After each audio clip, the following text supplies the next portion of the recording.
Hey there, how you doing out there in TV land? Mark here with My Vegas Magazine, the show, My Vegas, where the magazine comes to life. Today we're going to have a whole lot of fun here. We're going to dive in deep with a friend of mine, a new friend of mine, and I got to tell you, you can live in this town all your life and not meet everybody. It's not going to happen, all right? You're not going to meet everybody. I've been here all my life. I still haven't met everybody. In fact, more are coming in than I can meet.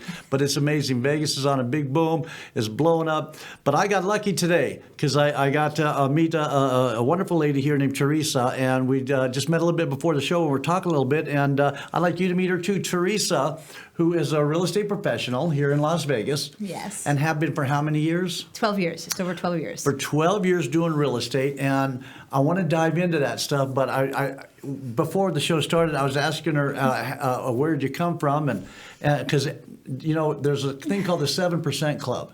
Okay. 7% of Las Vegas were born and raised here. I'm one of those, and the other 93%, you know, come in from other reasons and relocate here, and the 93%. And I love asking people out of 250 cities in America why Vegas and all that. But you started telling me about your little journey. I want to find out, Theresa, what's a nice girl like you doing in a town like this? Well, as a 19-year-old, I jumped into a green VW van with a young man looking for a navigator to help him drive across the country. Okay. A week and a half later, I called my parents from Oklahoma on Thanksgiving Day and said, I'm not coming home. Oh. And I turned 20 in Mississippi, which, by the way, my birthday's on Sunday, so it was this time. Okay. 33 years ago. All right. And 33 years later, we're still in Las Vegas. We raised our family here, made careers here, and made this our home. You told me you came out here in a what? Green VW bus. A green VW. Loose Lucy was her name. I wish. Do you still have it? Gosh, I wish I did. I keep looking for it. Because those are classics, as we know. We had a very unique roof rack, and so every time one drives by, I mind it up. So from New Jersey. Yep, from New Jersey. So you almost made it to California, but what, have the van broke down here? No, he had a friend that was living here, and this was going to be our pit stop. Okay. But pit stop turned into home. I have heard that from a lot of people. They came here just to check it out or for a short visit, and it's easy to fall in love in Las Vegas. It certainly was. Although I will have to tell you, I hated it here when I first moved here. Did you really? I really did. I really did. That's interesting, and tell me why on that. Well, coming from a place like the East Coast, which was booming, to somewhere it was a big city in name but small town, it was difficult for me. So I drove every inch of this city to know every part of it so that I can make it home for myself. Wow. And that served me in my business because that's what I always did. Since I've lived here, I've driven every inch of the city because I like to see the neighborhoods, like to see where people call Las Vegas home so that I can help them call Las Vegas home. Well, that takes me to my first question. So you were a visitor first, and you weren't crazy about it, but you slowly fell in love, I guess. What are your thoughts on visiting Las Vegas then versus living here? Well, obviously, visiting here, it's all about the Strip, right? You land and you're greeted with slot machines and and the neon lights and everything that the Strip has to offer. And everyone always asks us. From the minute you get off the plane. I mean, from the minute you get off the plane. Some people lose a couple $100 and they haven't even left the airport yet before they got their bags. It's quite the experience, right? And unlike anything anywhere else. Yeah. So what's different is you come to visit, you're on vacation, you're having the greatest time of your life, and everything happens on the Strip. But living here, it's completely different. You know, we all don't live on the Strip, although there is a lot of locals that do like the energy of downtown. I have a listing at the Ogden currently, which is in the middle of the Arts District. Okay. And I know of a group in there, there's 100 people in this WhatsApp group that live in that building, and they pub crawl together and socialize together. Wow. Because they love being down in the heart of that Arts District. It's a lifestyle. It's absolutely. Downtown is a groove of its own, if you will. It's got its own vibe, and that's what we have discovered and what has evolved over the years, you knowing that as well, that all these different communities kind of sprout out all over the city, and a tourist doesn't see that. All they see is the Strip. Yeah. So from being a local that either wants to live near the energy of the Strip or someone who wants to be out hiking in Red Rock, there's a lot in between. You know, you make me think about that. I've been here all my life, but I never really put that in that perspective that there's different subcultures now within the community. I've been thinking over the last couple of years that I may not keep my big house and the lawn and the pool and all that anymore. And there's things, different lifestyles for different chapters of your life. For sure. I mean, And I think definitely. I'm ready for that condo lifestyle where I don't have the pool to worry about or anything. And Let's go. After this, you and I will I'll walk you through it. It's I need to beautiful. know more. I love it. Okay, let's see. Let's go to the next question. Is it challenging to help people find a sense of home in a city known as the entertainment capital of the world? It's not challenging. I equate it to, wouldn't it be great when you bought a car if the car salesman took you on a test drive in your car and asked you, what do you like about your car, what you don't like about your car? Yes. If you're heavy on the gas, or you brake suddenly, Sure. you take your corners a little hard, and get to know you, and then kind of tailor fit the car that they think Yes. that's best for you. Yes. That's how I sell Las Vegas. I want to get to know you, and then I tailor fit you to the community I think best suits your lifestyle. Right. So typically, I found that people who are interested in the outdoors always wanted to be out in the Southwest or Northwest, Summerlin yeah, area, sure. near Red Rock. People who are more wanting to be closer to the Strip, convenient to the airport, they want to stay on Henderson.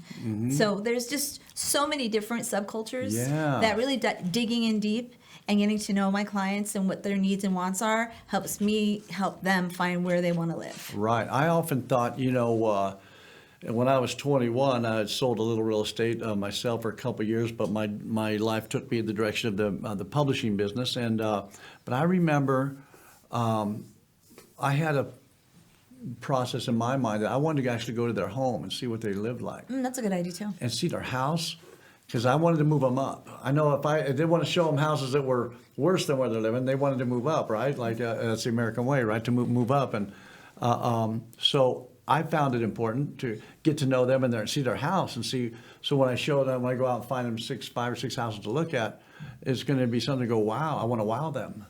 Well, that's what's different between you and me, because you were born and raised here, probably showing people homes that were already living here. Oh, yeah. A lot of times, and especially when I started, which is the part I love the most, I was a buyer's agent for people coming in from out of state. Okay. So I get to know them through Yes. what they like and what they don't like. Yeah. And because of my knowledge of the city, helping them find a place that they can make it a home. How It's fun. not about just selling a house for me. I've never been about just selling you a house. I want you to find your home. I want you to love where you live. When you connect with somebody over the phone and they're out of town, let's say they're in Dallas or something, and they're flying in to look at homes, and you're the one that they somehow they found you, and you communicate with them. Do you pick them up at the airport?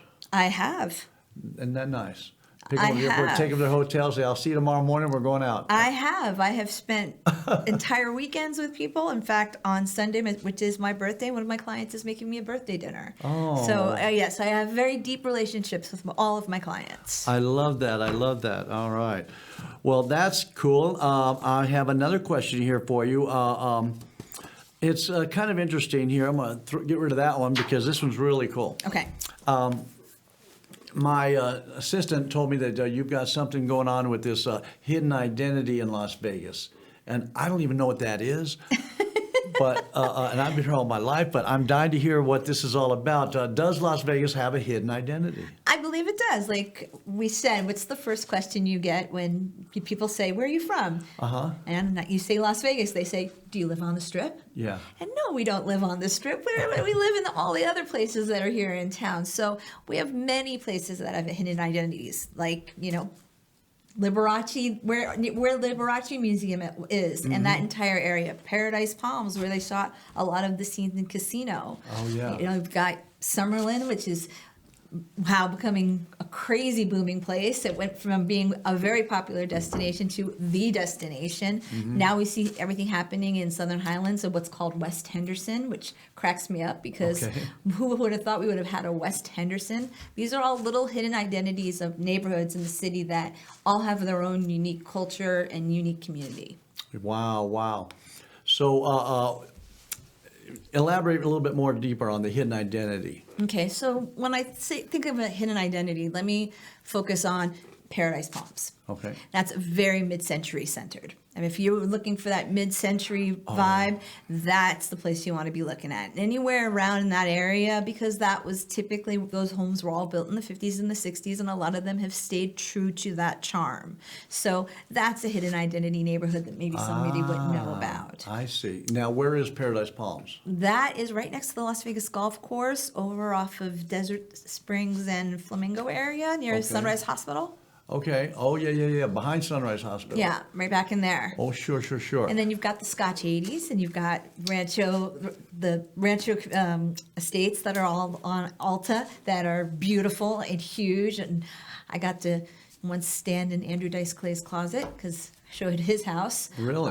So yeah, there's a lot of different hidden identities. Then you've got places like Gilcrease Orchard all the way out in the Northwest where we can go pick pumpkins, which is a family tradition for me. And that's a farming, rural, equestrian community, which, again, what tourists would know about that. Yeah, my buddy lives up on Mustang and Farm or something. Yep, way up there. And he's got a little tiny house. He's got, I think, 2.5 or 5 acres and about 10 or 15 horses.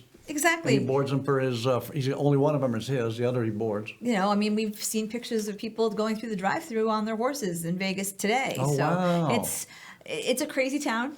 Yeah. And so when I say hidden identities, and then the sleepy little Boulder city that nobody ever talks about, right? That's just outside of town in a beautiful little, I kind of call it a boutique area of town. Boutique town. Yeah. That's a good name for it. We have a boutique town. A little boutique area of town, or Blue Diamond out by Red Rock. Whoever thinks about Blue Diamond out there, and there's nobody. Exactly. Right. So, but as the community keeps getting larger and larger, these little hidden identity places are where people are drawn to.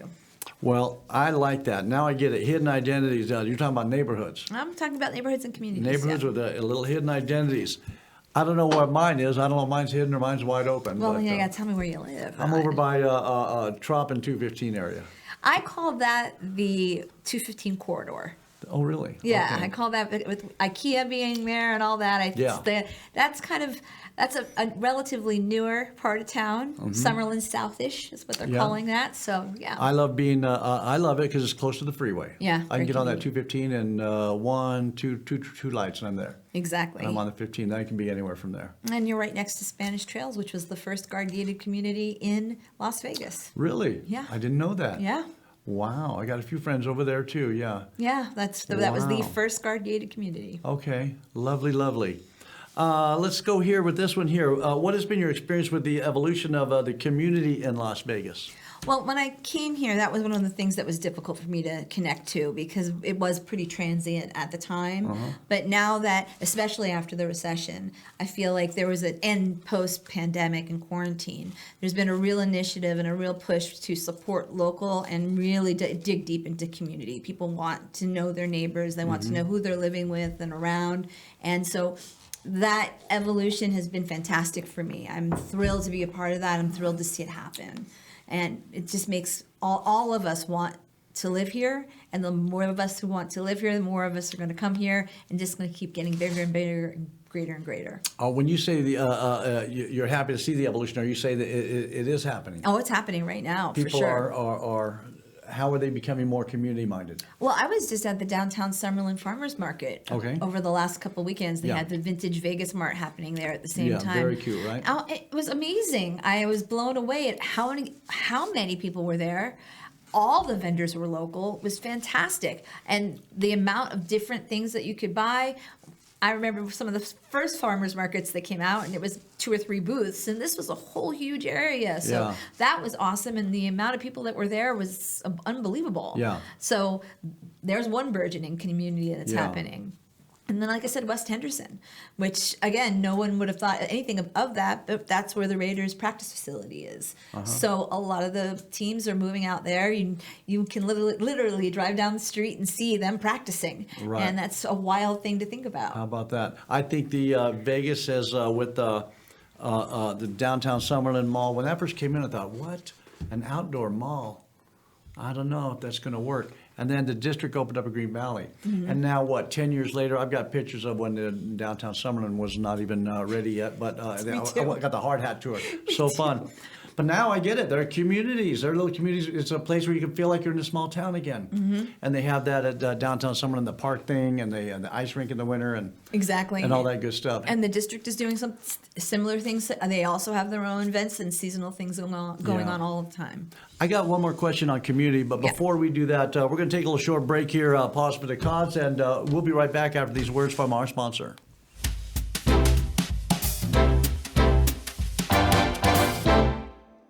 My name is Nick Pomponio, and I'm here to provide you with the legal representation you deserve. Enough of the gimmicks and attorneys selling taglines. No fee until we win, millions recovered, and free consultations. These are basic, empty promises.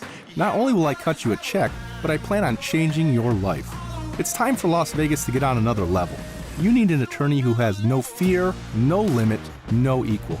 If you have suffered injuries in an accident, contact me today.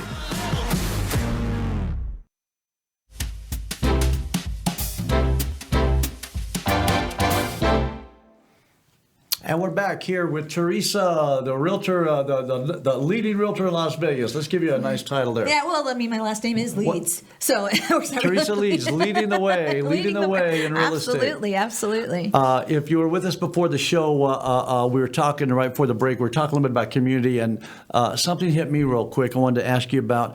You said we were talking about the evolution of the community. Like there was not much before, and there is more now. Type of evolution. When I first moved here, the only bookstore was the Walden Books, and I'm dating myself here. I remember that. The Walden Books at the Fashion Show Mall. Okay. So we've gone from that to now having the amazing places all around town, including the Writer's Block downtown, which if you haven't been there, you must go there. And if you go there, you must go to the Beverly Theater next door, which is our first independent movie house in town. Where? The Beverly Theater? You have not? Oh my gosh, you Where's gotta that? go. It's on 6th and Bonneville. I could be wrong on the cross streets. Oh, that movie theater Yeah. downtown. Yeah, it's where they have the second floor and the bands play, the restaurant. It's so cool. They just did The Wake, which was all in October. They did 51 classic horror movies in 31 days. Oh, wow. I attended a couple of the events there. Oh, man, that's good to know. And I mean, that's what I mean by evolution. When I came to town, there was no independent movie theater, and now there is. So it's taken a bit. But when I said I hated it, I did. But now I love it because there's just so much more happening. I mean, the downtown area alone, all of the food that's going on down there. We just had the Vegas Marathon, happened on the same day as the New York City Marathon. Oh, did it? They started up at Red Rock and they ran down through the city. Wow. So the evolution is phenomenal. I feel like I have a front row seat to it, and you do too. And it's just so great. I went many times to an independent theater here back when I was a teenager. It was the Hundredge. Well, now before it was what it is now. We're hoping to see that come back. We're trying to bring it back. I saw many a punk rock show in my younger day at the Hunt Ridge. That's the Jabba the Hutt. A little bit. Yeah, that's the Jabba the Hutt. So community. Let me ask you something here. When you mentioned that the evolution of community and that community-minded thing, how do you address this? I hear it a lot in random conversations about community, and that is that in Vegas, a lot of people don't even know their next door neighbor. They go home in their garage, they shut their garage door to go in their house, they dinner, relax, whatever, and then wake up next morning and hop in their car and leave. Okay. And so what do we, is that still going on, and how do we evolution that or evolve that? Well, I think that first and foremost, I would say it's pretty darn hot here in Vegas. So Yes. when you come home in the summertime, you just want to get into the air conditioning. Yeah, true. So Good point, I mean, yeah. I don't think it's that we don't come outside. It's that we come outside at different times of the day. And typically it's in the evening in the summer. And in the wintertime, you're maybe early evening, early afternoon. But I see people walking their dogs and having conversations all the time. I think it's just a matter of you get out what you put in. And so I tell everybody, meet your neighbors, get out there, have those community events. And I'm seeing them more and more. In fact, I'm looking to sponsor one in my neighborhood for the Christmas holiday, just to get all of our neighbors together to talk. Yeah. And we're starting to see that too with Facebook and social media. Groups are starting to form for their neighborhoods, and people are getting to know each other digitally, which is forcing them to come outside and meet Well, each that's probably other. on me then. I got to go meet I met them, but I don't see them a lot. So I met them once by accident. I haven't met them on purpose yet. Plus, we're a 24/7 city. Yeah. Everybody works a different shift. True. So true. it's not a traditional city. You got weather's so reasons. You got and then the winters it's too cold to stand out and talk to your neighbor. it's The one just the way or the other. we are probably one of the most untraditional, unique cities in the Yeah, country. good point. You know, so when you want to have a sense of community, it really has to come from inside you. So if Yeah. you want it, you will find it. It is here. Well, I have so much community with my business. I'll tell you, when I go I'm sure. home, I'm tired of talking to people. I've had so much fun all day. Let's go farm. Do you have a farm? I don't have You a don't? farm. That's an interesting question for you to ask me. Well, because when I think of community, I remember back, my early 20s, that people had farms. It still And happens. They would be the know-it-all of that community. Like, I know when this has happened, you seem to know all these things are going on in town. I thought you must have your own farm, and you said you're going to get in your neighborhood and have a get-together, and that's kind of like a farm. Right. I see the value in that, especially as a newer agent, because you get wanting to start out and get to know people, and so knowing where you live is important. Typically, yeah. if I'm selling in a community, I want to know as much as I can about that community or neighborhood.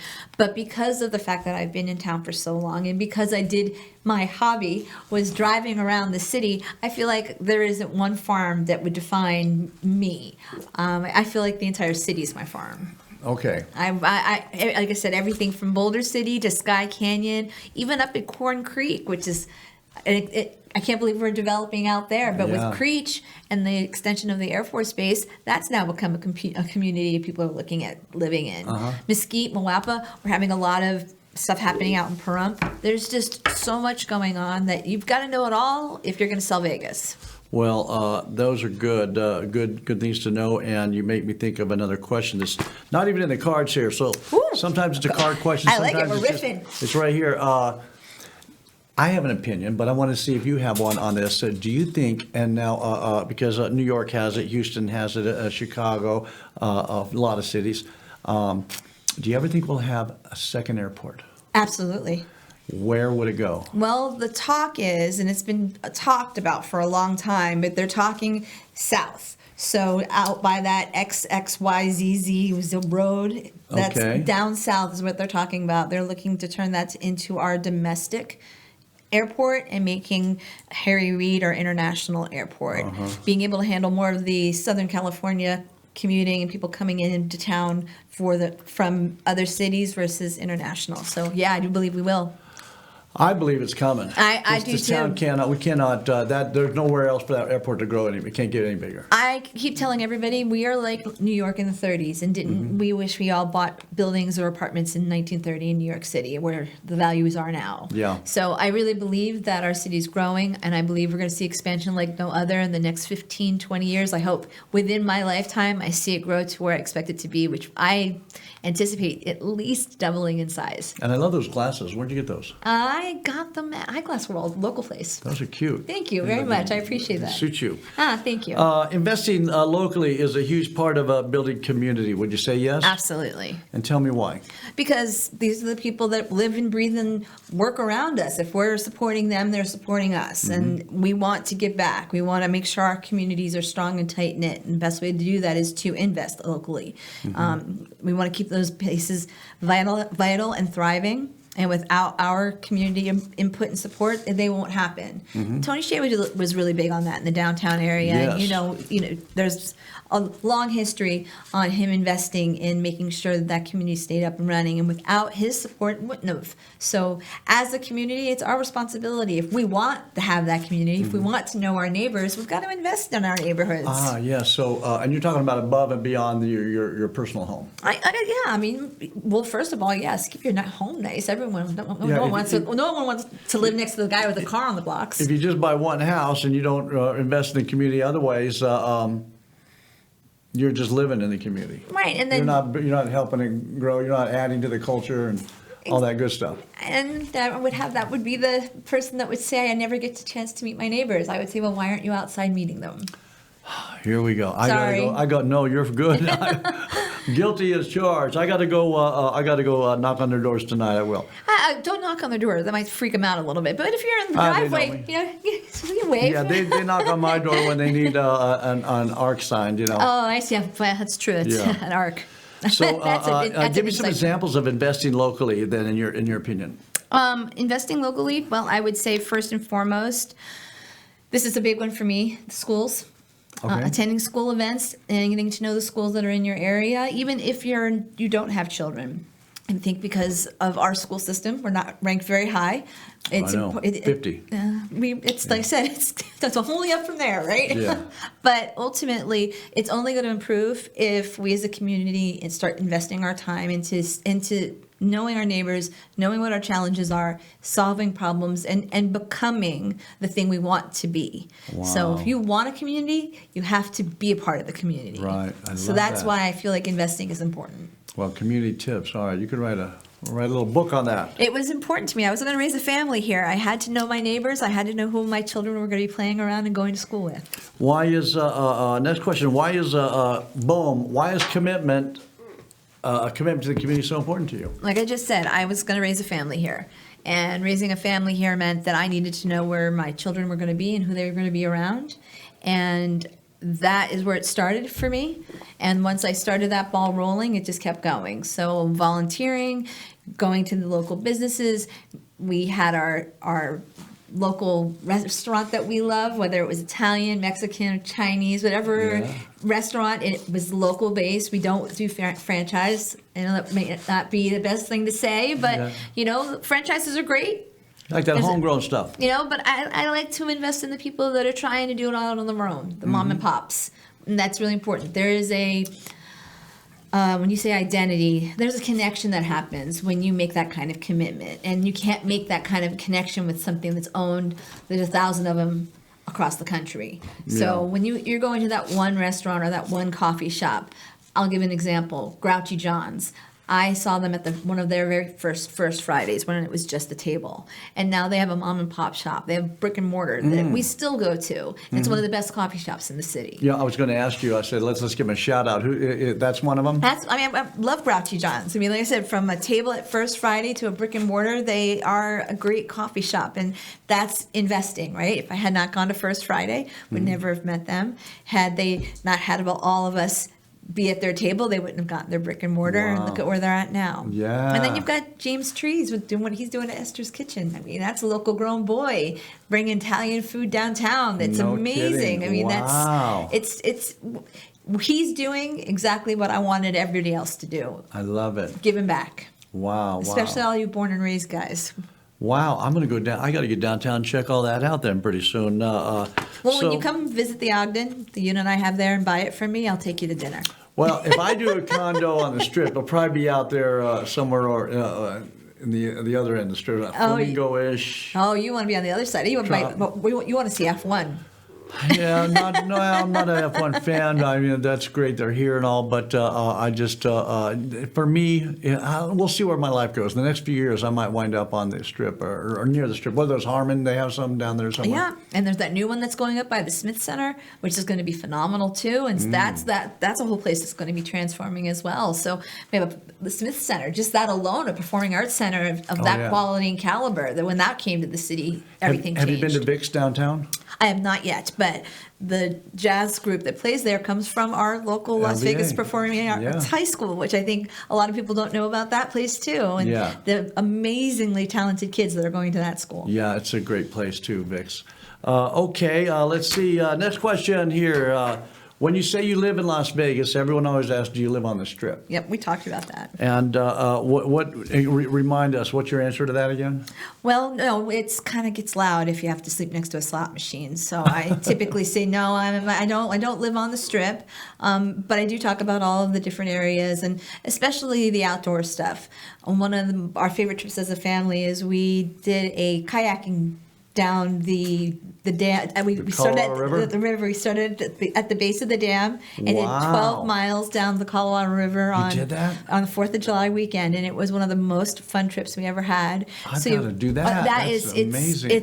It's awesome. It's awesome. And then Kayak, of course, and you got a tour guide. Somebody lead you all the way. we had kids kayaking. We had adults kayaking. We were, I think, a 6 or 7 kayak crew. We went down there, How and fun.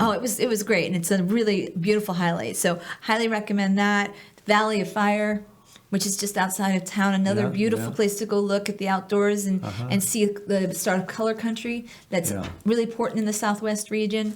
Like I said, Red Rock, Lake Las Vegas, even though that's a housing community, the fact that it's anchored on Lake Las Vegas or near the lake or Lake Mead, that it's just it's fascinating. And are you Italian?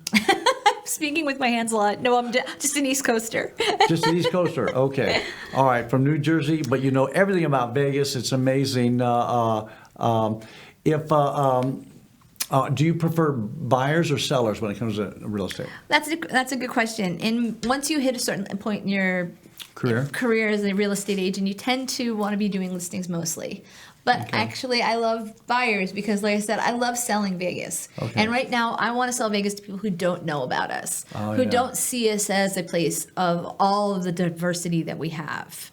Wow. All of the things that we can do and have fun doing. I mean, I could get down to the strip and see an amazing show and still be home in 20 minutes. You know, I could jump out of bed, drive in, see a show, and be home before 9 o'clock. Wow. You know, it's just so easy to get around town. Wow. It's, I guess, not maybe as easy as it used to be. I need to get a lunch with you because I have 1,000 more questions, but we're out of time Oh now my for gosh, today. that went fast, right? Oh my gosh. So wow, I want to hear more. I want to hear more. We're going to have to do another I feel one. like I stumbled there at the I end. could talk all day. You're like a Vegas book here, but encyclopedia. Buying, selling real estate, looking for a house, commercial, I guess just whatever. If there's dirt underneath it, you need to give Theresa a call. If you need it, I can find it for you. And tell them your phone number. How do they reach you? You can call me at 702-544-2952. I'm on the web. My email address is my website is www.theresaleeds.vegas. You can reach me at Realtor at theresaleeds.vegas, and I'm on all the social medias. Hit me up. I would love to help you make Vegas home. I love this real estate professional. We love you, and God bless you until we meet again. Thank you for watching Thank you for the having My Vegas me. show. Thank you for joining us. Thank you. And there you have it, another awesome show. Thank you. God bless you. We'll see you again on the next show.